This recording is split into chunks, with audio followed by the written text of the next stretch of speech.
저희가 뭐 디럭스 패밀리룸을 선택하고 하니까 43만 얼마가 결제되더라고요. 뭐 벽지가 물에 젖어서 곰팡이가 펴서 다 떠 있고, 그 다음에 먼지 제거도 안 돼 있고. 그런데 거기는 판매가 되면 안 되는 객실이었어요. 상태가.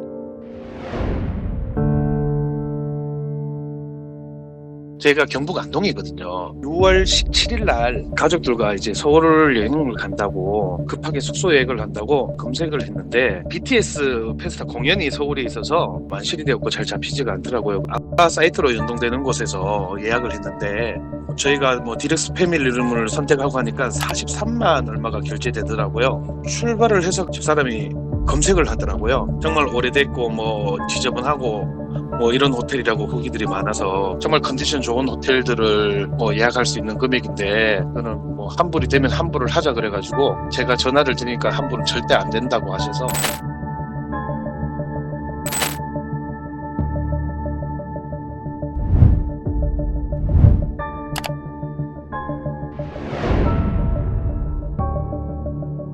그러면은 그 호텔 객실 컨디션이 그 정도의 컨디션이 맞는가, 그러니까 자신 있다면서 입실을 하니까 곰팡이 냄새도 당연히 날 것이고, 벽지가 물에 젖어서 곰팡이가 펴서 다 떠 있고, 그 다음에 먼지 제거도 안 돼 있고, 객실 조명도 불량해요.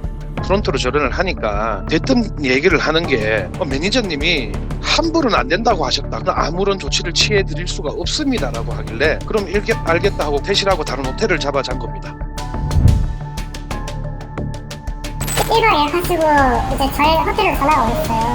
당일 취소는 저희 호텔 기조상 어렵습니다. 그렇게 말씀을 드렸어요. 근데 아마 한 1시간 뒤에 이분이 그 아고라라는 사이트를 통해 다 가져오기에 아파가지고 갑자기 못 오겠다는데, 저한테 1시간 전에 장갑 비싸다고 환불해달라 하셨는데 갑자기 가져오기 아프다고.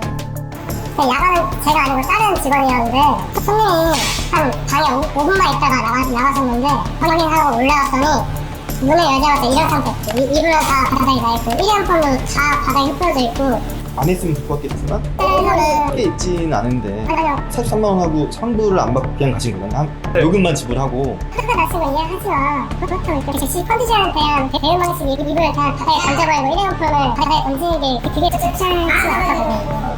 이 요금표도 그때 당시 그대로 있었나요? 그때는 그 카운터 청소 중이어서 그때는 없었거든요. 그래서 구청에서 나와서 그 사항을 지적받았어요. 가장 문제가 되는 포인트는 그에 합당한 서비스를 제공했느냐, 이 부분인 것 같은데, 또 일각에서 우려하는 부분은 외국인들이 와서 안 좋은 이미지를 갖고 가는 거 아니냐. 벽지는 저희가 지금 날씨가 더워서 에어컨 쪽에 좀 물이 좀 새서 벽지에 좀 스며든 게 있거든요. 에어컨 기사분 내일 모레 오셔가지고 벽지랑 에어컨 기계 수리 예정. 저도 그걸 현재 판매하고 있지 않습니다. 네, 지금 다 막아놨어요. 25손님한테도 그냥 불편함 없도록 좀 청소를 강화시키고 있어요.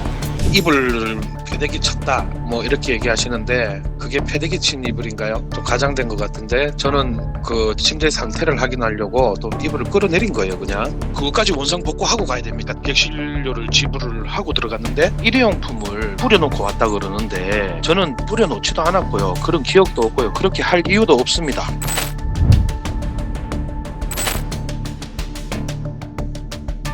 제가 국민신문고 앱으로 민원을 넣었었는데요. 답변이 왔는데 제가 묵었던 객실이 아니고 다른 방을 보여줬나 보더라고요. 그런데 그 방을 보고 뭐 아무 문제가 없다고 답변이 왔습니다. 그것도 뭐 엄연히 공문이라고 봐야 되는데 날짜도 다 틀리게 적혀 있고 그랬거든요.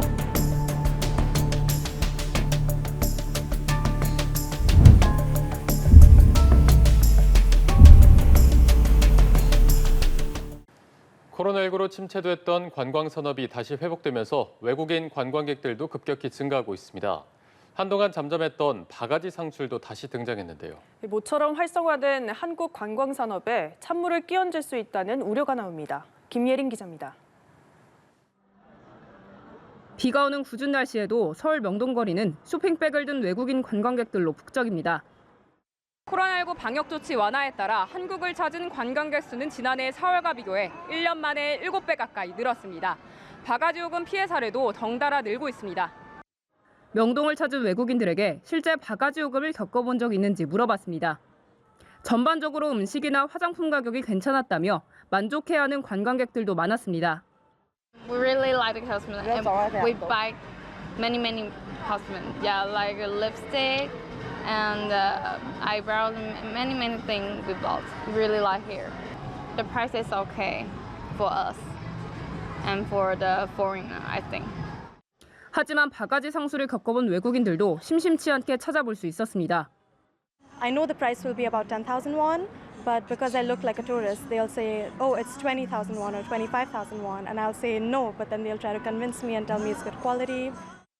길을 잘 모르는 외국인 관광객들을 상대로 한 택시 폭탄 요금도 고질적인 문제입니다. 昨日乗ったタクシーでぼったくりに遭いました。そうですね。2キロぐらい先のところに行ったんですけど、ありえない金額だったので、ちょっとびっくりしましたね。 명동의 한 화장품 매장에 최근 방문 후기를 보면 10개 중 6개가 사기를 당했다고 주장하는 글입니다. 마스크팩이 3만 원인 줄 알고 구매했는데 실제로 결제된 내역을 보니 30만 원이었다는 겁니다. 환율 때문에 가격이 헷갈린 경우도 물론 있겠지만 일부러 가격을 뻥튀기해 받는 매장들도 있습니다. 이 때문에 경찰은 지난 4월 말 일본 골드위크 기간에 대대적인 단속에 나서기도 했습니다. 원가가 한 10만 원에서 20만 원이라 그러면은 50에서 70 정도까지 그 폭리를 취하는 경우가 많아서 꾸준히 관광객들 대상으로 해가지고 신고는 계속 들어오고 있는 추세입니다. 이런 바가지 상술은 한국 관광 산업에도 치명적입니다. 소비자들이 그러한 자기가 겪었던 안 좋은 경험, 소비자 피해를 자기는 SNS나 이런 데 올릴 것 같으면 그동안 한국 관광을 위해서 인프라도 만들고 여러 가지 노력을 했는데 그런 것들이 다 물거품이 될 수가 있다. 그럼에도 단순히 비싸게 팔았다는 이유만으로는 제재를 하는 데는 한계가 있습니다. 비싸면 안 사 먹을 수 있는 가능성이 열려 있는 거니까 그럼에도 불구하고 소비자가 그 가격을 가지고 사 먹었다면 민법상 청약과 승낙이 존재를 하는 거잖아요. 다만 소비자가 알고 있었다면 물건을 사지 않았을 중요한 정보를 판매자가 일부러 누락했다면 처벌의 가능성이 있다는 설명입니다. 연합뉴스 TV 김예림입니다. 코로나 팬데믹이 끝나자마자 각종 축제와 유명 관광지에선 이때다 싶었는지 바가지 요금 논란이 끊이지 않고 있습니다. 대책은 무엇일까요? 전문가들의 조언을 서영석 기자가 취재해봤습니다. 한국관광공사가 운영하는 관광불편신고센터. 연중무휴 24시간 전화 1330이나 인터넷 홈페이지로 관광불편을 신고할 수 있는데 코로나 3년 수백 건대로 뚝 떨어진 신고는 작년부터 다시 증가세로 돌아섰습니다. 불편 사항을 보면 숙박과 택시 부분이 1, 2위를 다퉜고 음식점 등 여행이나 축제에 왔다가 눈살 찌푸린 일들이 많았습니다. 때만 되면 반복되는 바가지 요금이 한몫한 것으로 추정되는데 전문가들은 바가지 요금이 뭔지부터 정확히 알 문제라고 짚습니다. 성수 깊게 좀 가격이 올라간다라고 하는 걸 전부 다 바가지로 생각을 하면 그거는 바가지의 개념이 너무 넓어지는 거고 비싸더라도 가격이 얼만지, 소비자가 받는 서비스는 어떻게 되는지, 음식 차림새는 어떤지 투명하게 공개할 필요가 있다는 지적입니다. 그래야 사실은 오해가 없고요. 소비자들도 이것이 정당한 가격인지 평가할 수 있습니다. 서울 인기 관광 명소로 자리 잡은 광장시장을 보면 곳곳에 붙어있는 가격표와 음식 차림새 사진을 쉽게 찾아볼 수 있습니다. 내 외국인 할 것 없이 평일에도 줄 서서 길거리 음식을 사 먹고 얼굴 붉힐 일보다 웃고 사진 찍는 모습이 흔한 겁니다.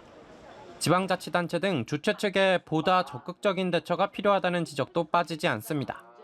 축제라는 부분들이 좀 지속 가능하기 위해서는 소비자의 신뢰가 필요하기 때문에 책임성 있는 그 관리가 가능한 사업자들이 선정돼서 운영하는 게 좀 필요할 것 같고 매년 생각나는 축제, 지역 명소로 자리 잡으려면 참가 사업자 선정부터 가격 기준 마련, 또 약속이 잘 지켜지고 있는지 주최 측의 모니터링이 필수라는 얘기입니다. 한번 크게 먹고 말자식 한탕주의를 끌어내면 이렇게 상인도 손님들도 웃을 수 있는 선순환 구조를 충분히 만들어낼 수 있을 것으로 보입니다. 연합뉴스 TV 서영석입니다.